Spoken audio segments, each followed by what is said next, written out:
ಸಮರ್ಥ ಭಾರತ 2015ರಿಂದ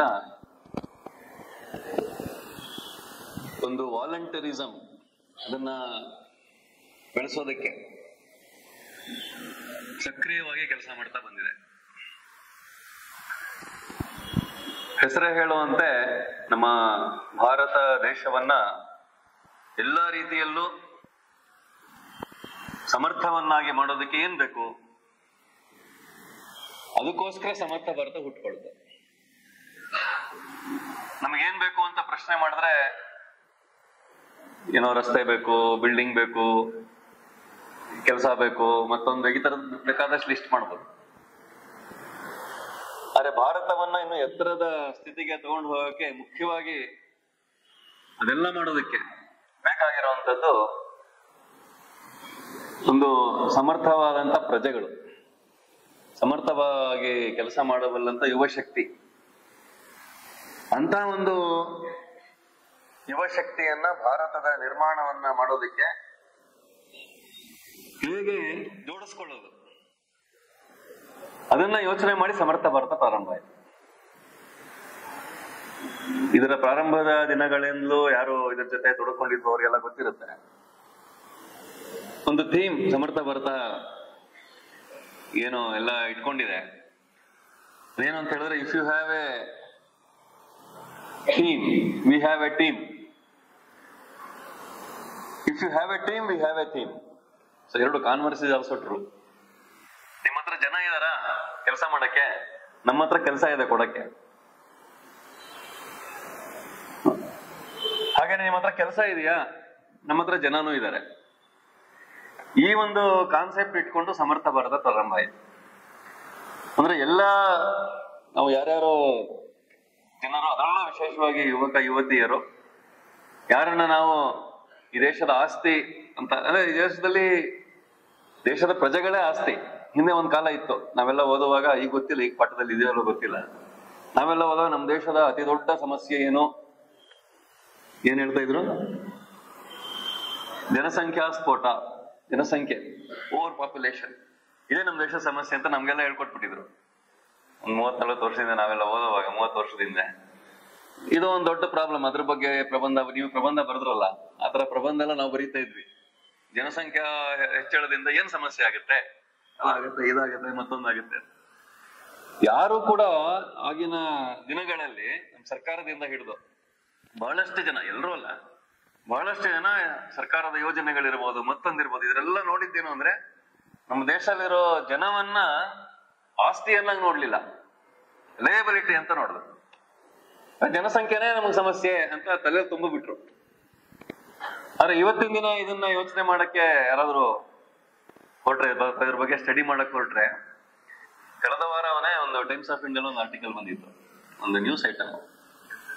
ಅದರಲ್ಲಿ ಚೈನಾದಲ್ಲಿ ಈಗ ಯಂಗ್ಸ್ಟರ್ಸ್ ಯಾರಿದ್ದಾರೆ ಅಂದ್ರೆ ಯುವ ಒಂದು ಪಾಪ್ಯುಲೇಷನ್ ಏನಿದೆ ಅದು ಬಹಳ ಕಡಿಮೆ ಆಗ್ತಾ ಇದೆ.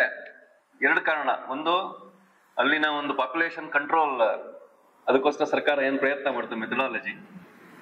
ಅಲ್ಲಿ ಜನಗಳ ಯಾರು ಮಕ್ಕಳನ್ನ ಕಡಿಮೆ ಮಾಡ್ಬೇಕು, ಮಕ್ಕಳೇ ಒಂದೇ ಮಗು ಇರ್ಬೇಕು ಅಥವಾ ಮಕ್ಕಳೇ ಇರಬಾರ್ದು ಅನ್ನೋದನ್ನ ಪ್ರೋತ್ಸಾಹ ಕೊಟ್ರು. 2ನೇದು, ಈಗ ಇತ್ತೀಚೆಗೆ ಅವ್ರಿಗೆ ಸಮಸ್ಯೆ ಆಗ್ತಿರೋದು ಅಂದ್ರೆ ಮದುವೆನೇ ಮಾಡ್ಕೋತಾ ಇಲ್ಲ.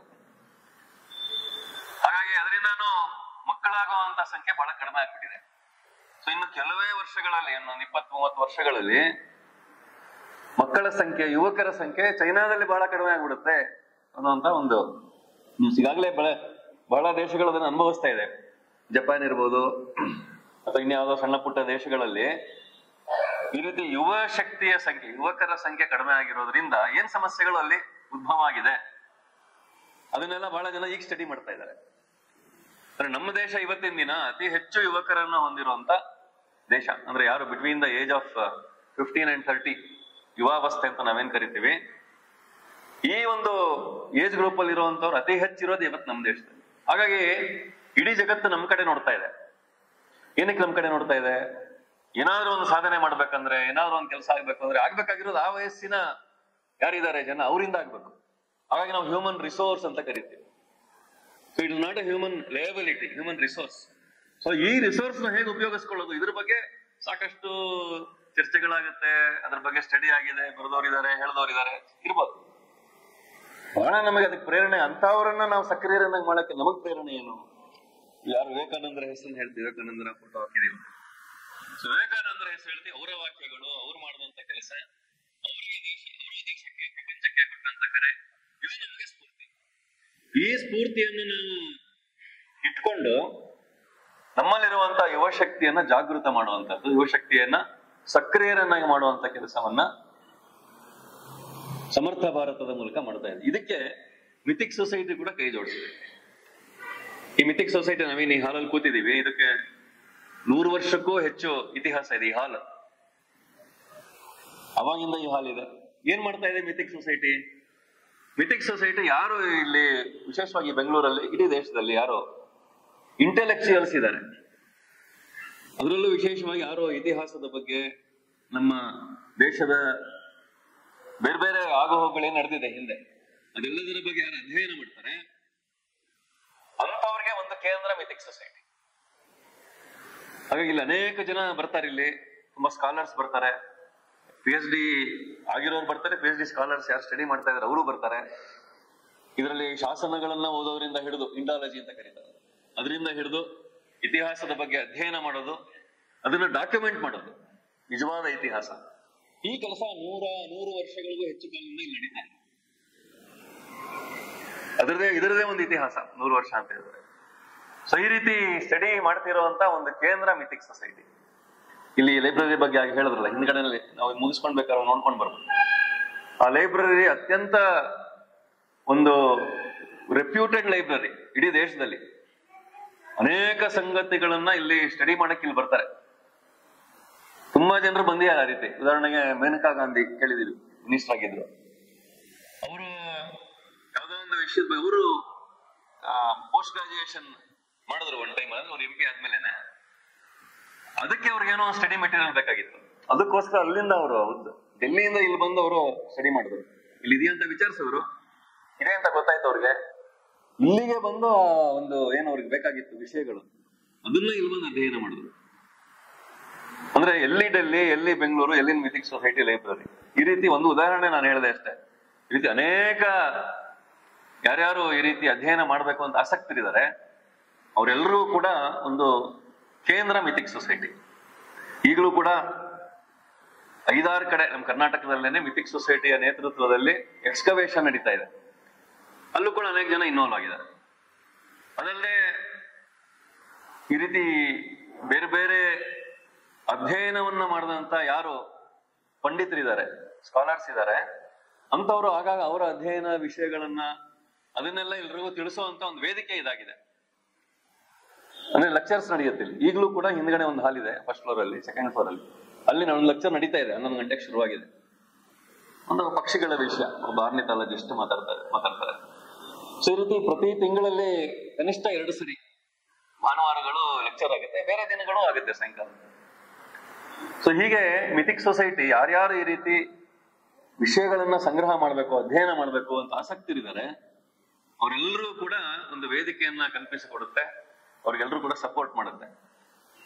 ಸೊ ಎರಡೂ ಯಾವ ಒಂದು ಶಕ್ತಿ ದೇಶಕ್ಕೆ ಕೆಲಸ ಮಾಡಬೇಕು ಅಂತವ್ರು, ಮತ್ತೆ ಯಾವ ವಿಷಯವನ್ನ ಅವ್ರಿಗೆ ಕೊಡ್ಬೇಕು ಅಂತ ಒಂದು ಸಂಸ್ಥೆ, ಇದೆರಡೂ ಸೇರ್ಕೊಂಡು ಏನ್ ಕಾರ್ಯಕ್ರಮ ಇವಾಗ ಆಯೋಜನೆ ಮಾಡಲಾಗಿದೆ, ಇದನ್ನ ಮಾಡಿದೆ ವಿವೇಕಾನಂದರ ಒಂದು ಹುಟ್ಟುಹಬ್ಬದ ಸಮಯದಲ್ಲಿ.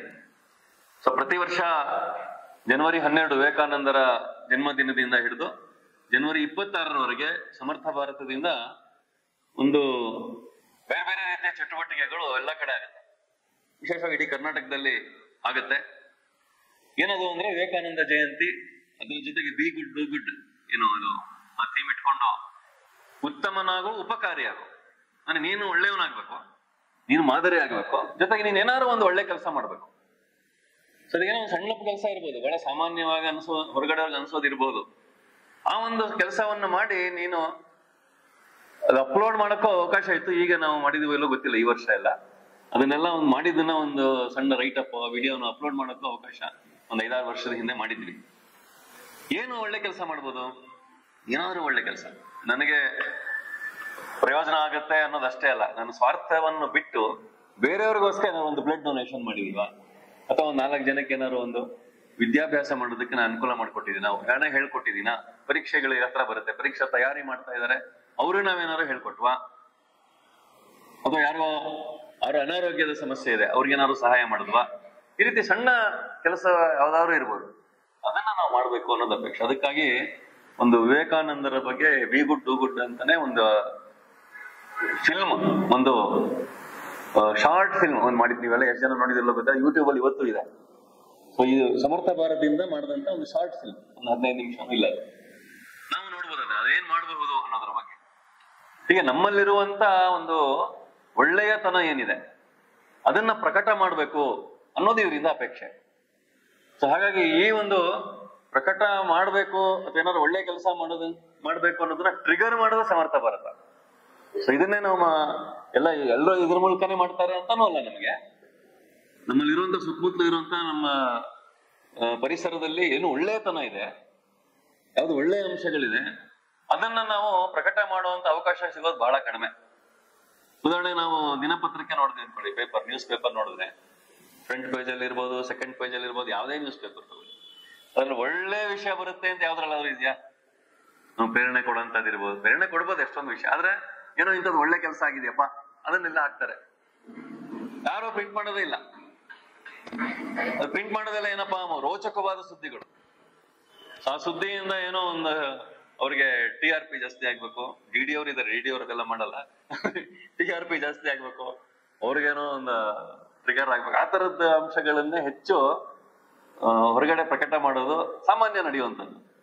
ಆದ್ರೆ ಯಾವುದು ಈ ತರದ ಮೋಹಕ್ಕೆ ಒಳಗಾಗದೆ ಒಳ್ಳೆ ಕೆಲಸವನ್ನು ಮಾಡ್ತಿದ್ದಾರೆ ಅನ್ನುವಂಥದ್ದು ಬಹಳ ಕಡಿಮೆ ಪ್ರಚಾರ ಆಗತ್ತೆ. ಅದು ಒಳಪುಟಗಳಲ್ಲಿ ಪತ್ರಿಕೆಯಲ್ಲಿ ಬರುತ್ತೆ, ಅಥವಾ ಯಾವ್ದೋ ಒಂದು ಇದರಲ್ಲಿ ಟಿವಿ ನ್ಯೂಸ್ಗಳಲ್ಲೂ ಕೂಡ ಯಾವ್ದೋ ಒಂದು ಸಣ್ಣ ಮೂಲೆಯಲ್ಲಿ ಇರುತ್ತೆ.